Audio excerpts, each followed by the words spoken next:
Welcome to the Australian Business Executive Podcast, where we speak with Australia's most influential industry professionals on the business and economic development issues taking place across the country. You can stay up to date with all our content, including our magazines, podcasts and videos, by visiting www.theabe.com.au and clicking on subscribe. Today's guest is Oxanda Education's Adrian Fonseca. Adrian is the founder and managing director of Oxanda Education, a large early learning center operator with centers across New South Wales, including Western Sydney, Victoria, and Queensland. Prior to establishing Oxanda, Adrian spent 17 years in investment banking in Sydney, Singapore, and London with Macquarie Bank and Deutsche Bank. He is also a director of ASX-listed early learning center operator Evolve Education Group. In addition, Adrian is part owner and director of Childcare search providers Care for Kids and Toddle. Adrian is also deputy chairman of AFL club the GWS Giants and deputy chairman of the Giants Foundation.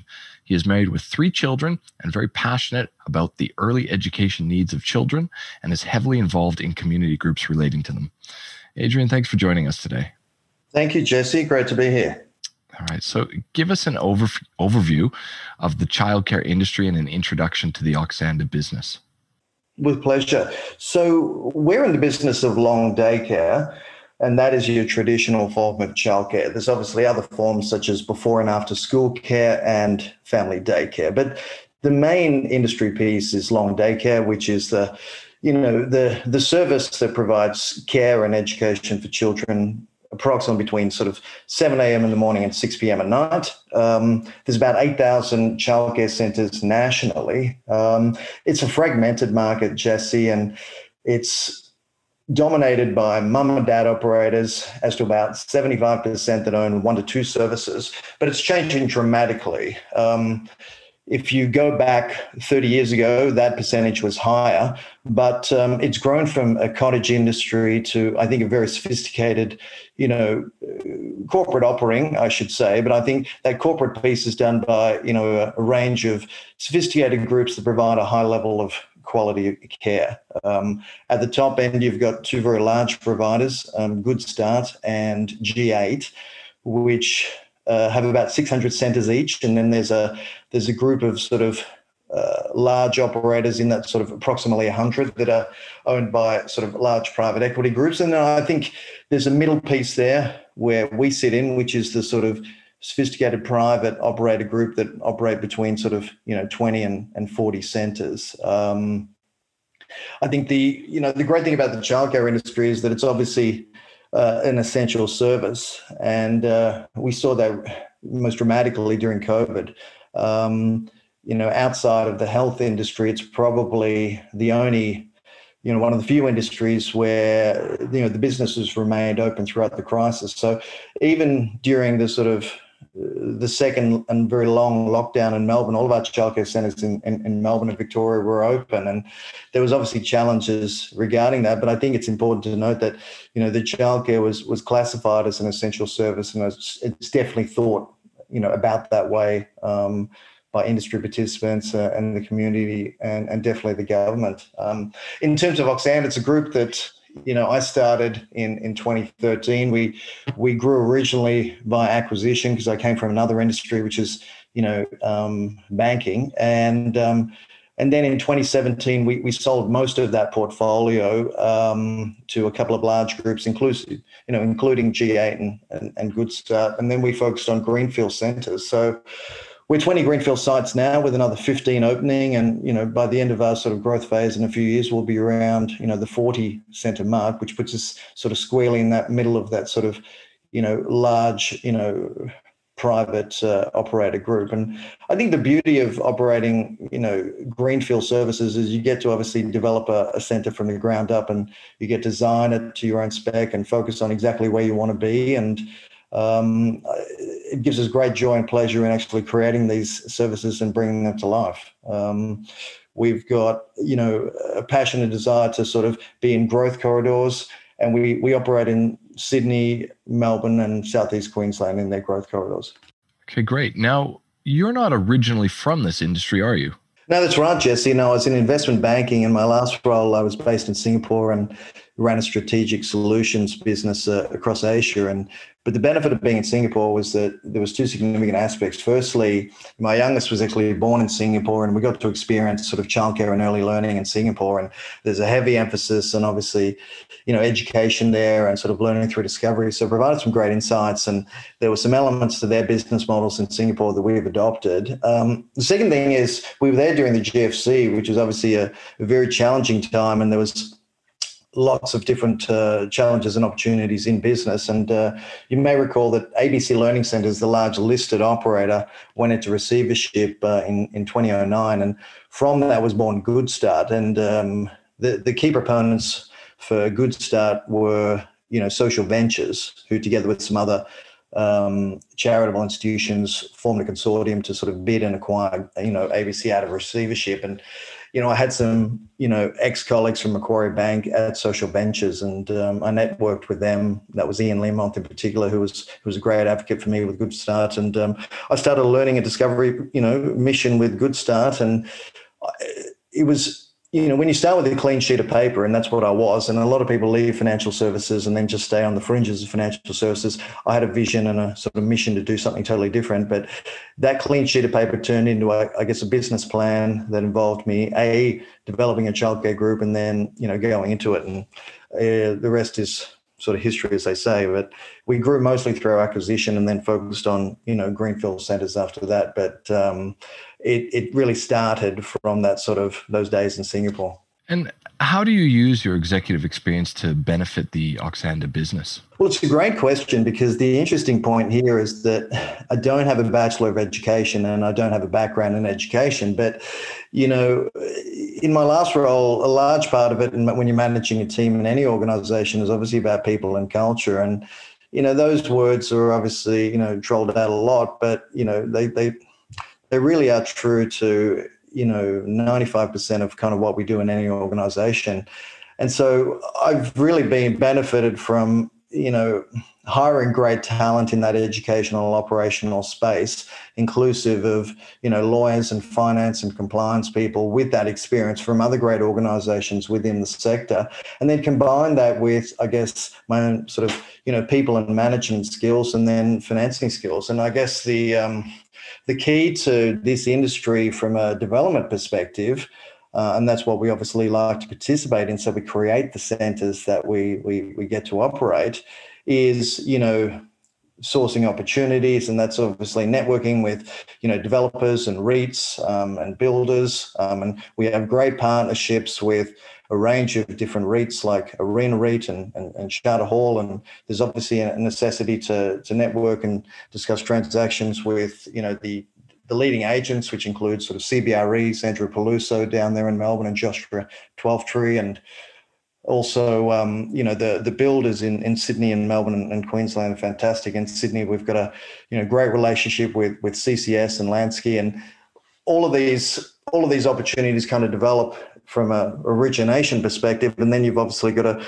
work with lawyers and financiers and town planners to get those deals in place. And I think the property aspects of the deal, the financing aspects of the deal that go towards sort of ultimately a centre opening its doors and children running through in the playground starts sort of 2 to 3 years earlier. And we just opened a fabulous new service in Keysborough in Melbourne with HomeCo, which we've got a great relationship with. And I think that it's those relationships and those financing skills which I think bears a lot of fruit in terms of ultimately arriving at a point where you've got a centre open and, as I say, care and education being provided.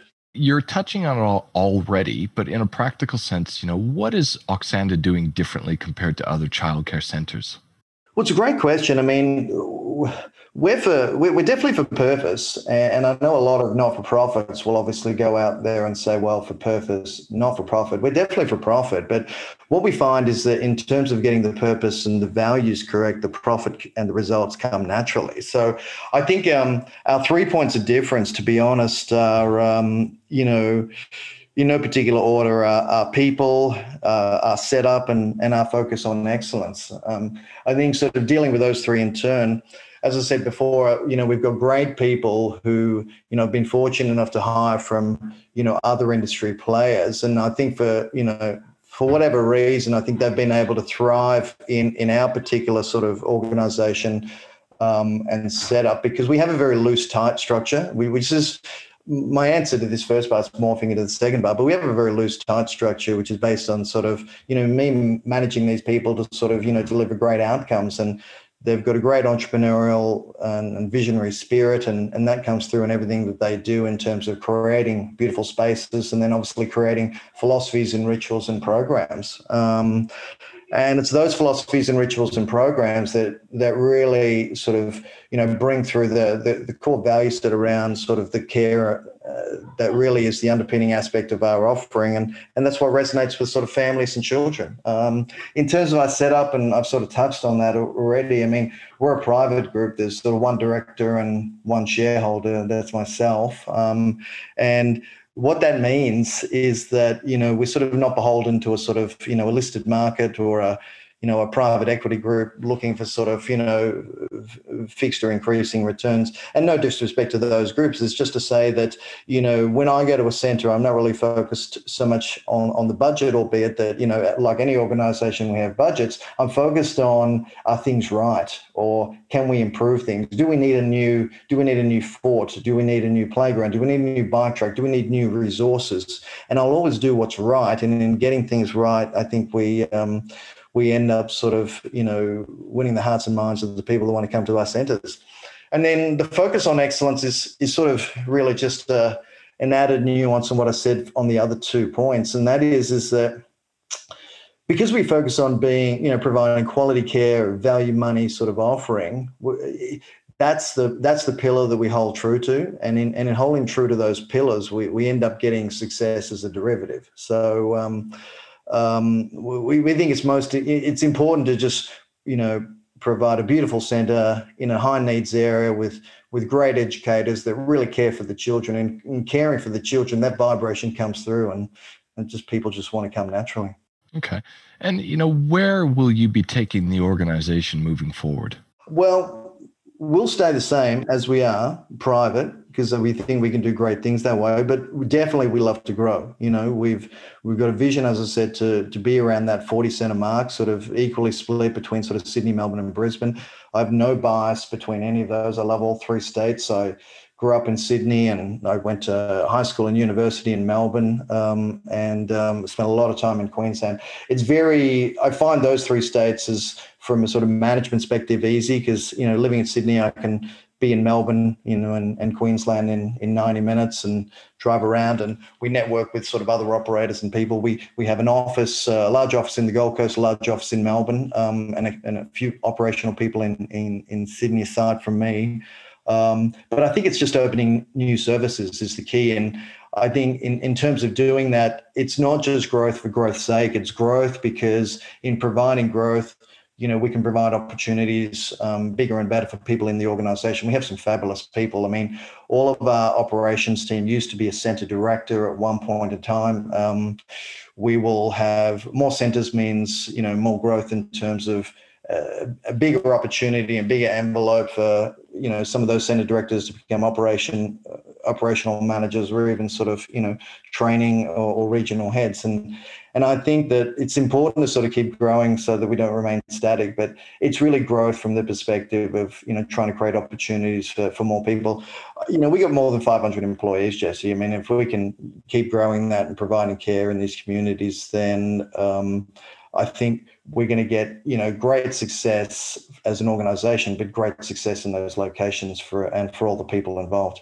And, childcare it's such a big political issue and election winner. Outside of the ongoing debate around affordability, what are the other issues the sector faces? Well, I think, Jesse, I mean, you've hit the nail on the head that, people will focus on affordability. But the thing I'd say about childcare, which is, unquestionable is the fact that there's bipartisan support for it, right? So if you go back a number of years, there was obviously the Productivity Commission report, which said that childcare is an essential service and the government needs to increase its investment in childcare. That is going to drive the participation rate, and increases in the participation rate are going to drive increases in GDP that exceed the cost of childcare, so that therefore the childcare subsidies, or CCS, which is what we call it, is fully self-funded. And I think that rings true because that's the evidence from other countries. If you look at Scandinavia, their whole childcare regime is fully funded. Singapore, as I mentioned before, is a highly funded environment, and Australia has been as well. So from an affordability perspective,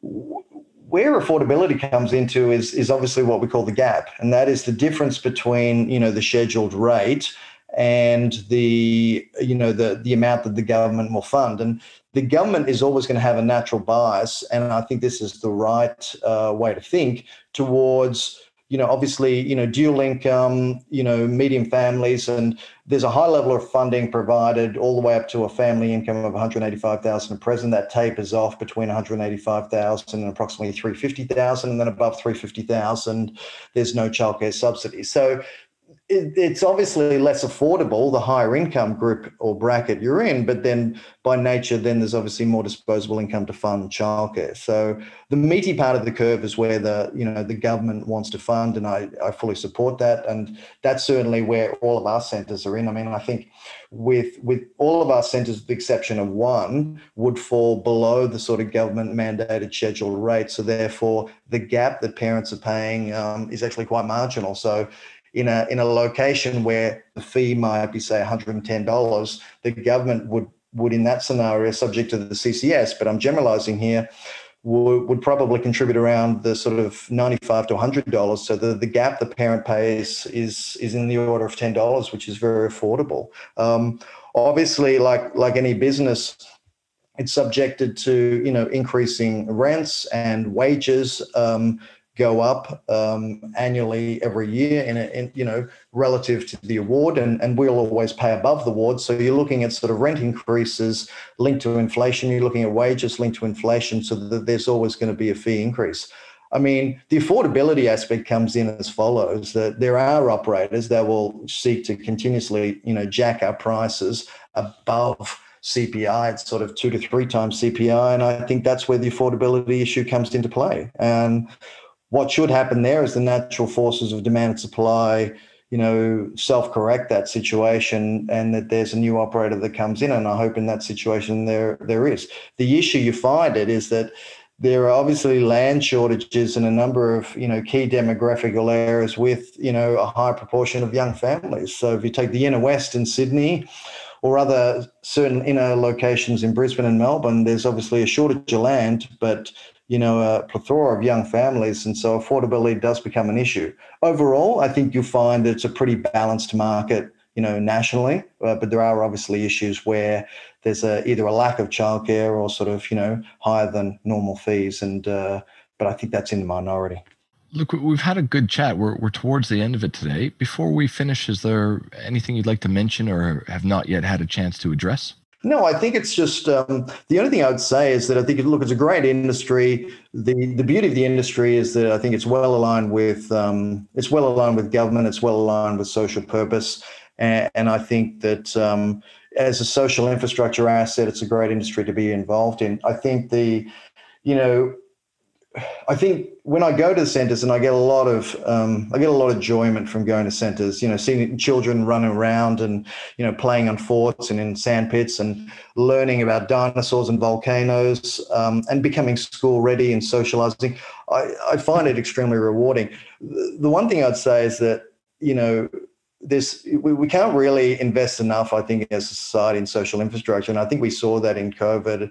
And I'm really pleased to be in an industry that is, directed towards social infrastructure. We've got this thought bubble internally around 2040, because I think to myself, well, 2040 is in 19 years, so our 2-year-olds are going to be 21 in 2040, and so they're likely of finished a trade or coming out of university. And I hope when they're at that point and they're becoming emerging leaders, they look back on their sort of days in childcare. And I'm a product of childcare myself. You know, I was at a childcare centre in Camaray, and my mum used to get the train from North Sydney to her job in Town Hall, I should say. And you know, I don't remember those days, but she tells me about those days, and I'm thrilled to be able to, you know, be in the childcare industry now. And I think that if we can look back in the future and say that we made an impact on the learning journey for children, and that's to help them sort of create the future, which is filled with opportunities, then that fills me with a lot of joy.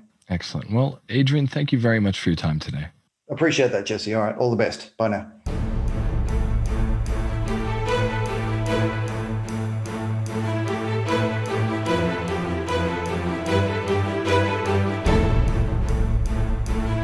This has been a production of the Australian Business Executive, a division of Romulus Rising Proprietary Limited. All rights reserved. You can stay up to date with the Australian Business Executive, including our magazines, podcasts and videos, by visiting www.theabe.com.au and clicking on subscribe.